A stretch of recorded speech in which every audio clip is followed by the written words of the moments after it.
Et je finis par comment Jésus a chassé ce démon. Vous allez comprendre des révélations extraordinaires. Est-ce que je peux les partager avec vous? J'aime une chose. Voici. Jésus, quand il voit démoniaque, Jésus prie pas. C'est une chose que j'ai dit à une de mes filles hier. L'homme en pleine séance de délivrance ici. Je lui dis, prends celui-là. Et la personne était sous l'effet de la délivrance, elle tournait et tout ça. Chasse ce démon-là. Oh Seigneur Dieu. Elle dit non. Seigneur Dieu a mis. Laisse Dieu tranquille, laisse sur son bon.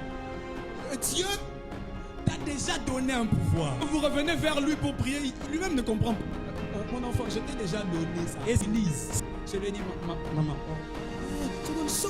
Le démon est parti.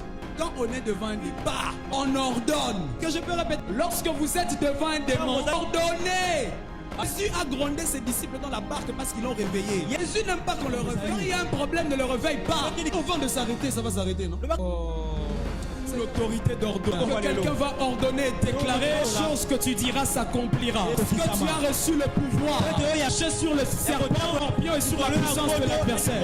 C'est possible. Pas peur de ces choses. Je lui ai dit, maman, ordonne. Le démon est parti. Quand on est devant un démon, on ordonne. Est-ce que je peux répéter ça?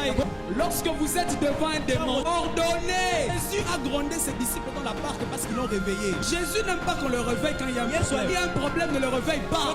Dis au vent de s'arrêter, ça va s'arrêter. Quelqu'un va ordonner la chose que tu diras s'accomplir. Sur le pouvoir, marcher sur le serpent, un scorpion et sur la puissance de l'adversaire. C'est possible. N'ayez pas peur de ces choses. C'est un acquis de la croix. Jésus lui dit, sors. Devant la tombe de Lazare, Jésus prie. Tu m'exauces, tu m'as exaucé.